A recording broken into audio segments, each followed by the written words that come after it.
ഈ ധർമ്മപുത്രൻ എന്ന് പറഞ്ഞാൽ വെറും വൃത്തികെട്ട കഥാപാത്രമാണ്. ആ വായിലിരിക്കുന്ന ചോരയും വായിലുള്ള ഉമിനീരടക്കം ഭഗവതിയുടെ മുഖത്ത് തുപ്പിയിട്ട് പൂന്ന് പറഞ്ഞ് തുപ്പാൻ ധൈര്യം കാണിക്കുന്ന ഒരു വെളിച്ചപ്പാടിനെ അവതരിപ്പിക്കാൻ എംപിക്കല്ലാതെ മറ്റാർക്ക് കഴിയും?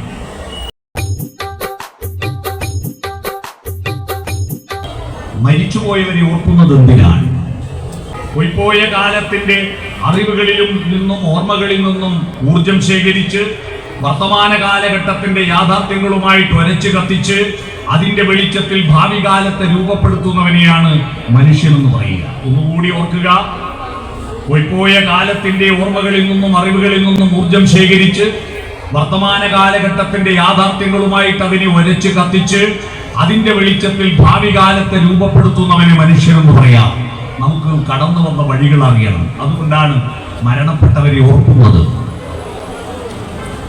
ഇത്രയും 5-8 പേരെ നമ്മൾ ഓർത്തതുകൊണ്ട് അവർക്കെന്തെങ്കിലും നേട്ടമുണ്ടോ? അവരുടെ ആത്മാവിനെ മട്ടന്നൂർക്കാരനെ ഓർമ്മിച്ചല്ലോ എന്ന് Sukumar അഴീക്കോടും ONV കുറുപ്പും P ജയചന്ദ്രനും MT Vasudevan നായരും സന്തോഷിക്കാൻ വേണ്ടിയിട്ടല്ലല്ലോ ഈ പരിപാടി. അവരുടെ ആത്മാവിനെ ബോധ്യപ്പെടുത്താനല്ല. ഇവിടെ കൈരളി ക്ലബിന്റെ വാർഷികത്തിൽ ഇവരെയൊന്നും അനുസ്മരിച്ചില്ലല്ലോ എന്ന് സെക്രട്ടറിയെ കുറ്റപ്പെടുത്തുമെന്ന് ഭയന്നിട്ടുമല്ല. മരിച്ചുപോയവരെ ഓർക്കുന്നത് എന്തിനാണ്? മരിച്ചുപോയവരാണ് നമ്മുടെ ഉള്ളിൽ ജീവിച്ചിരിക്കുന്നത് എന്നതുകൊണ്ടാണ്. മരിച്ചുപോയവരാരും മരിച്ചു പോകുന്നില്ല. അവർ വീണ്ടും വീണ്ടും നമ്മുടെ ഉള്ളിൽ ജീവിച്ചിരിക്കണം. അവർ ജീവിച്ചിരിക്കുന്നത് കൊണ്ടാണ് നമ്മൾ മനുഷ്യരാകുന്നത്. ഒരു പശുവിന് ചരിത്രം അറിയില്ല, ഒരു പൂച്ചക്ക് ചരിത്രം അറിയില്ല, അതിന്റെ അച്ചാച്ചനെ അപ്പൂപ്പനെ അറിയില്ല. ഈ മട്ടന്നൂര് ഈ നാട് ഭരിച്ച പഴശ്ശിരാജാവിനെ ഓർക്കുന്ന ഒരു പശുവും പട്ടിയും പൂച്ചയും കാക്കയും ഈ നാട്ടിലില്ല. മനുഷ്യൻ ഓർമ്മകളുണ്ട്. അതിന് ഊർജം ശേഖരിക്കാൻ കഴിയാം. MT വാസുദേവൻ നായർ കേരളത്തിലെ കലാലോകത്ത് സാമൂഹ്യ രംഗത്ത് ചെലുത്തിയ സ്വാധീനം എന്താണ്? സ്വാതന്ത്ര്യാനന്തര കേരളത്തിൽ തകർന്നുകൊണ്ടിരിക്കുന്ന നാടുവാഴിത്വവും അതിൻ്റെതായിരിക്കുന്ന ഗ്രാമീണതയുടെ ചില ബന്ധങ്ങളും അതിൽ നീറി നീറി പുകയുന്ന വ്യക്തിത്വങ്ങളും എന്തെന്ന് ലോകത്തെ ബോധ്യപ്പെടുത്തിയതാണ് MT.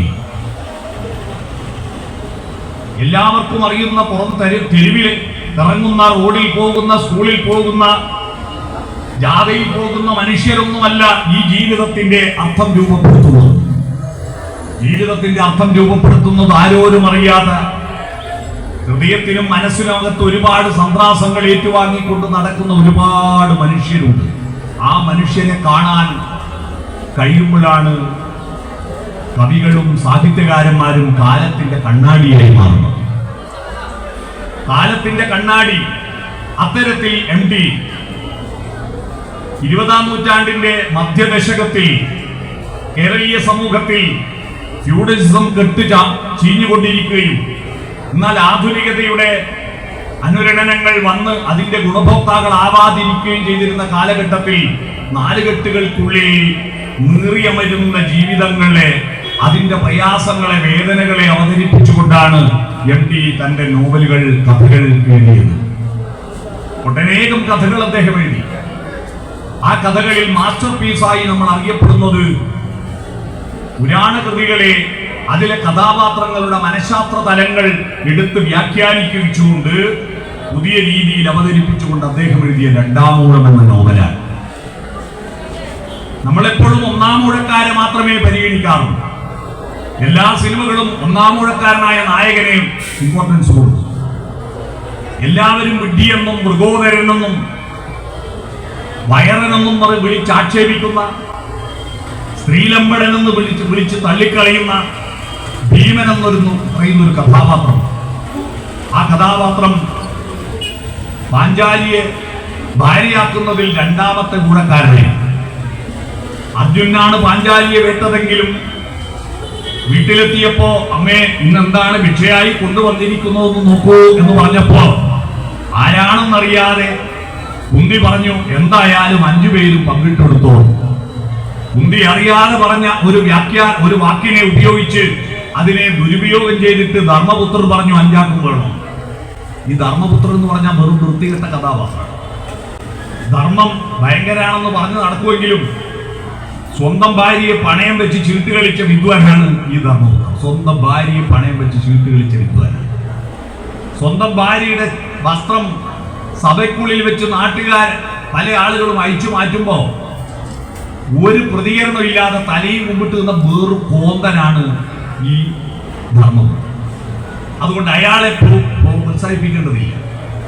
രണ്ടാം ഊഴക്കാരനായിരിക്കുന്ന ഭീമസേനൻ, ആ ഭീമസേനന്റെ ജീവിതം, അവന്റെ ശരീരത്തിന്റെ ശക്തിയും അവന്റെ മനസ്സിന്റെ വന്യതയും എല്ലാം ചേർന്നുകൊണ്ട് ആ ഭീമസേന എന്ന കഥാപാത്രത്തിന് പുതിയ വ്യാഖ്യാനം കൊടുത്തുകൊണ്ട് കല്യാണ സൗഗന്ധിക പുഷ്പം തേടിപ്പോകുന്ന ഭീമന്റെ കഥ കുഞ്ചൻ നമ്പ്യാരുടെ പാട്ടുകളിലും വയലാറിന്റെ കല്യാണ സൗഗന്ധികം എന്ന കാവ്യത്തിലും നമ്മൾ കണ്ടിട്ടുണ്ട്.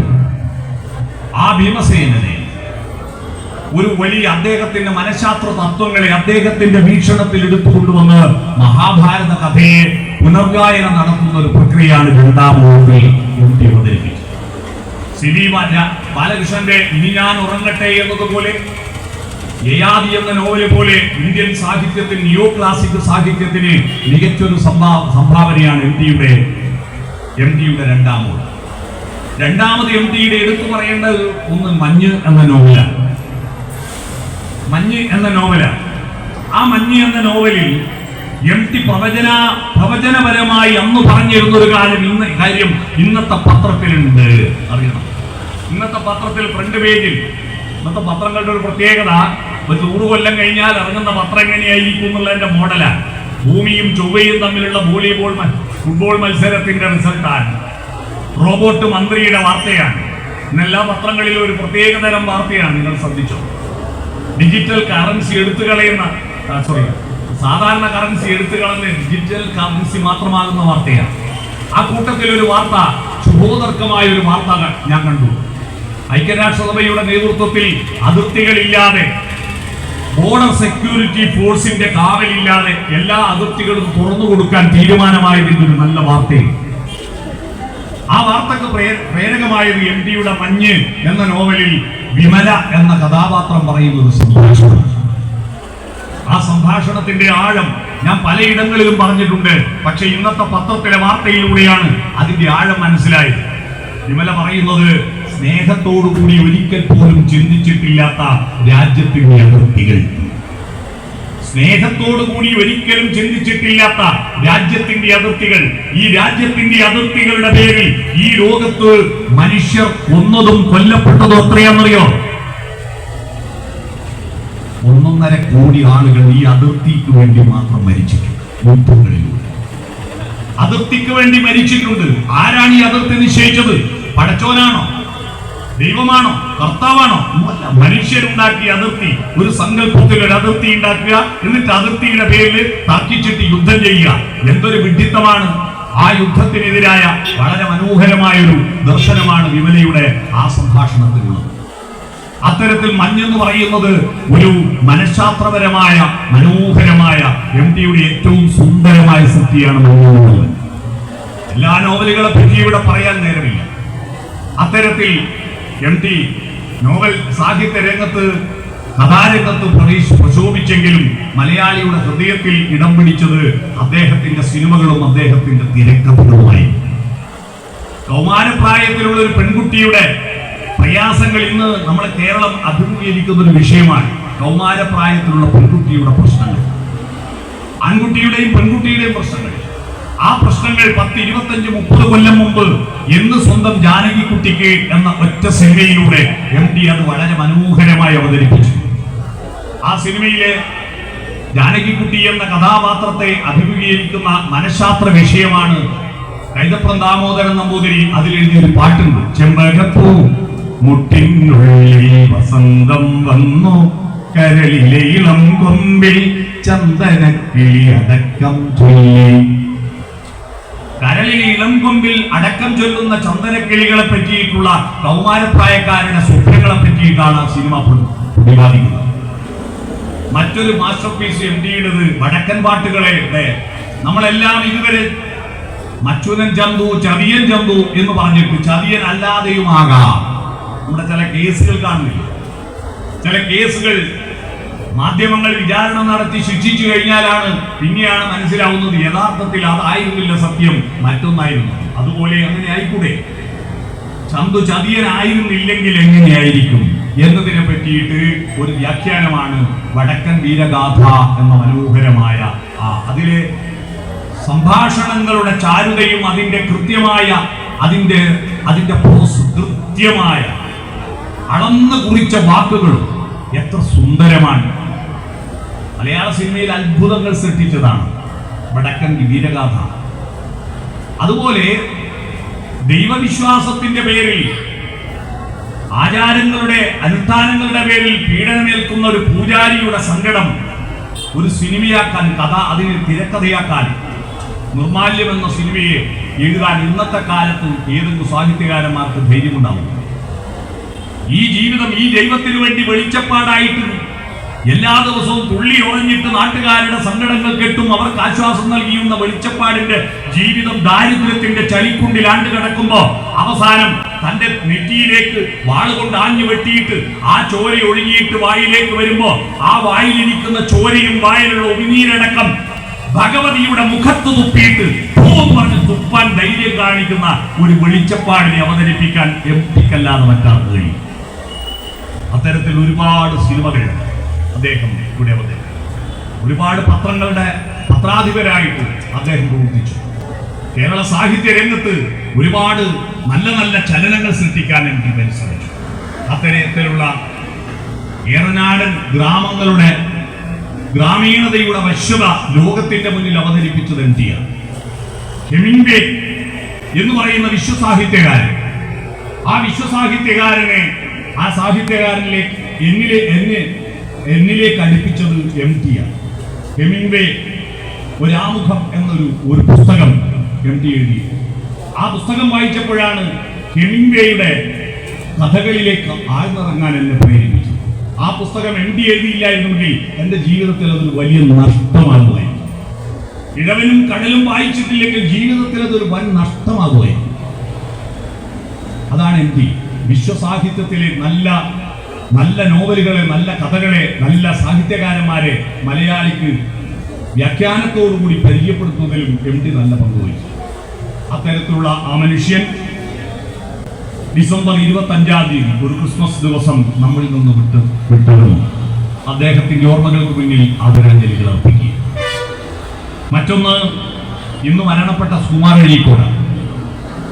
കാലും വന്നൊരു വിറയിളകി ആ വിറ അരയിലേക്ക് മാറ്റി, ആ വിറ നെഞ്ചിലേക്ക് മാറ്റി, ആ നെഞ്ചിലെ വിറ വിരലിലേക്ക് മാറ്റിക്കൊണ്ട് കേരളത്തിന്റെ പ്രസംഗപീഠങ്ങളിൽ, വേദികളിൽ സാഹിത്യത്തെയും കലയെയും രാഷ്ട്രീയത്തെയും സംസ്കാരത്തെയും സാംസ്കാരിക ജീർണതയെയും മുഖം നോക്കാതെ ആഞ്ഞടിക്കാൻ ധൈര്യം കാണിച്ച ഒരു മനുഷ്യനായിരുന്നു സുകുമാർ അഴീക്കോട്. ആ മനുഷ്യൻ ഇല്ലാത്തത് ഇപ്പൊ കേരളത്തിന് അനുഭവിച്ചുകൊണ്ടിരിക്കുക. ആർക്കും പേടിയില്ലാത്തൊരു കേരളം, പേടിയില്ലാത്തൊരു കേരളം. എംഎൽഎമാർക്ക് മന്ത്രിമാരെ പേടിയില്ല, മന്ത്രിമാർക്ക് മുഖ്യമന്ത്രിയെ പേടിയില്ല, മുഖ്യമന്ത്രിക്ക് പാർട്ടി സെക്രട്ടറിയെ പേടിയില്ല, പാർട്ടി സെക്രട്ടറിക്ക് APCC പ്രസിഡന്റിനെ പേടിയില്ല എന്നൊക്കെ പറഞ്ഞ മട്ടിൽ ആർക്കും ആരെയും പേടിയില്ലാത്ത വിധത്തിലേക്ക് കേരളത്തിലെ രാഷ്ട്രീയവും സാമൂഹ്യ മണ്ഡലവും മാറിക്കൊണ്ടിരിക്കുക. പക്ഷേ സുകുമാർ അഴീക്കോട് ജീവിച്ചിരുന്ന കാലത്ത് ഭയക്കുമായിരുന്നു. ഏതൊരു MLA-യും MP-യും മന്ത്രിയും മുഖ്യമന്ത്രിയും ഒരു പ്രസ്താവന നടത്തുമ്പോ, ഒരു തീരുമാനമെടുക്കുമ്പോ ഭയക്കുമായിരുന്നു. കാരണം ചാട്ടവാറിനേക്കാൾ മൂർച്ചയുള്ള നാവ് കൊണ്ട് അദ്ദേഹം ആഞ്ഞടിക്കുമായിരുന്നു. അദ്ദേഹം ആഞ്ഞടിച്ചാൽ നിർലന്തലക്ക് അടി കിട്ടിയ പോലെ അന്നത്തെ രാഷ്ട്രീയ നേതാക്കളാവട്ടെ, സാംസ്കാരിക നായകന്മാരാകട്ടെ ഞെരിപൊരി കൊള്ളുമായിരുന്നു. ഭാരതീയ ഇതിഹാസ പുരാണാദികളുടെ ദാർശനികതയെ അതിന്റെ ആഴങ്ങളിൽ നിന്ന് പോയിട്ട് കോരിയെടുത്ത് അത് പുതിയ തലമുറക്ക് മനോഹരമായി വ്യാഖ്യാനിച്ചുകൊണ്ട് തത്വമസി പോലുള്ള ലേഖനങ്ങൾ അദ്ദേഹം എഴുതുമായിരുന്നു. സാഹിത്യ രംഗത്തും സാംസ്കാരിക രംഗത്തും തത്വശാസ്ത്ര രംഗത്തും കേരളത്തിന്റെ മാഷായിരുന്നു അഴീക്കോട് മാഷ്.